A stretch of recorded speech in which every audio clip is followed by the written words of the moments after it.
some things primarily might not be directly climate change, but they contribute to its effects. Now, one of these is plastics.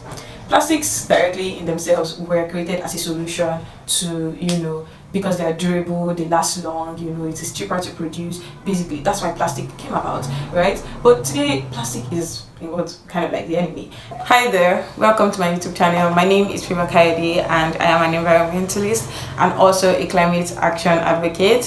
How do you spot climate change in the environment? I think the most obvious is, in how different the weather condition is. And I think primarily the first pointer to the fact that climate has changed is the weather conditions that we experience today. I think in the 1900s or in the late 90s, the planting system for the Africans, right? Because there were no technological advancement as we do have today. It was calculated through times and seasons. So you know that okay, this is time to plant because this is this particular time of the year. It's supposed to rain. You know when to clear your farm. You know when to do this. But today, those kind of things cannot be depended on. Even with technological advancements, the weather pattern is erratic. So when we're supposed to have rainy season, it somehow absconds us until later in the year we start having rain. When we're supposed to have dry season, it's not just dry, it's very dry. It's so dry. When it's supposed to just be calm, harmattan, we don't have that. We have heat waves instead of those seasons, and that is a pointer to how different this is, and that is how you spot climate change primarily. Of course, climate change is not just the weather, but like the combination of the weather. But over time, when you look at how different the weather is from like 30 years ago to now, you can tell okay, now the climate has changed. Now, the weather is the first sign, but there are also other ways, and this is known as environmental degradation.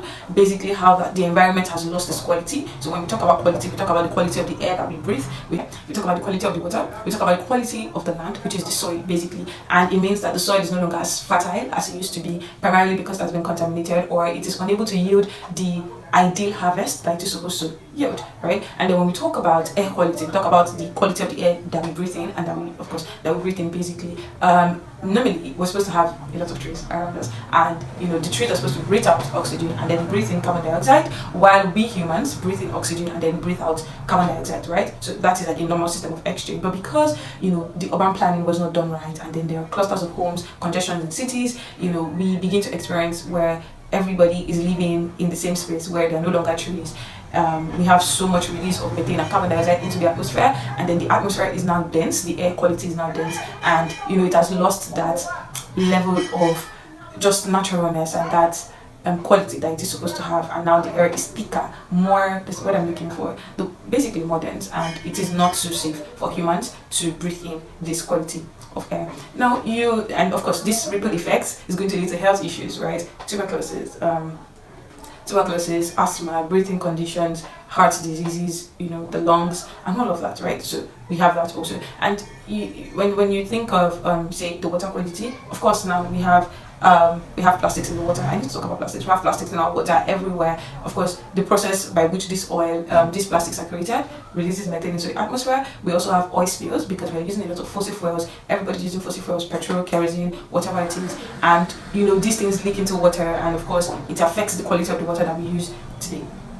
Then it means that the young baby that you're having the baths for the baby is going to use the water that is contaminated with plastic or has microplastics in it. There was a documentary that was created by I think BBC years ago, and it was showing about a woman who is like a professional swimmer or ocean diver, and of course when she was tested for how much microplastics she had in her body, it was so much. And of course when she had a baby also, the baby also had like several microplastics in the baby's body, and it shows how much that the things that that we cannot see actually do exist, and they affect our lives. Now of course when you say that to the subject or the topic of plastics in the environment and how dangerous it is for everybody, the process of making the plastics itself is a problem. It requires melting, burning, release of methane and CO2 into the atmosphere. But then again, we come to the subject of these plastics are already created.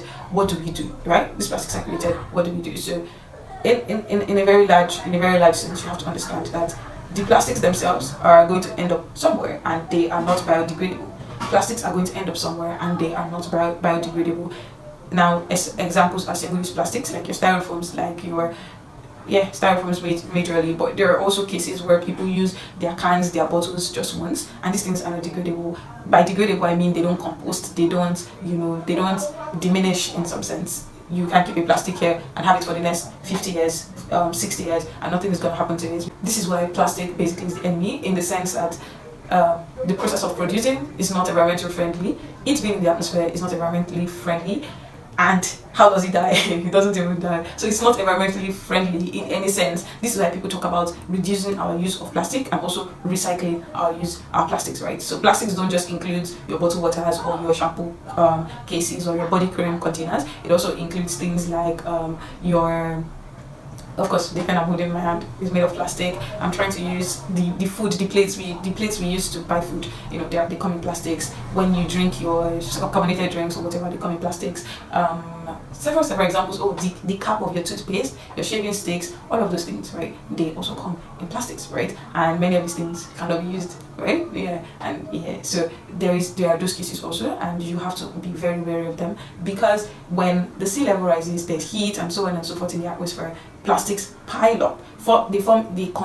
They take space. They gather up to water, gather in the gutters, and you tell that when the effects of climate change in rainfalls or whatever come, and it meets plastics, it meets all of these things in the drainage or wherever it is that you pile them up, it's going to cause more trouble for you than you expect. So you're able to spot climate change anywhere you go. You're able to spot it in the change in weather, the quality of the air, quality of the water, quality of the soil. Of course, that's basically environmental degradation. So I'll see you on the next one, where I talk about the causes and of course effects of climate change.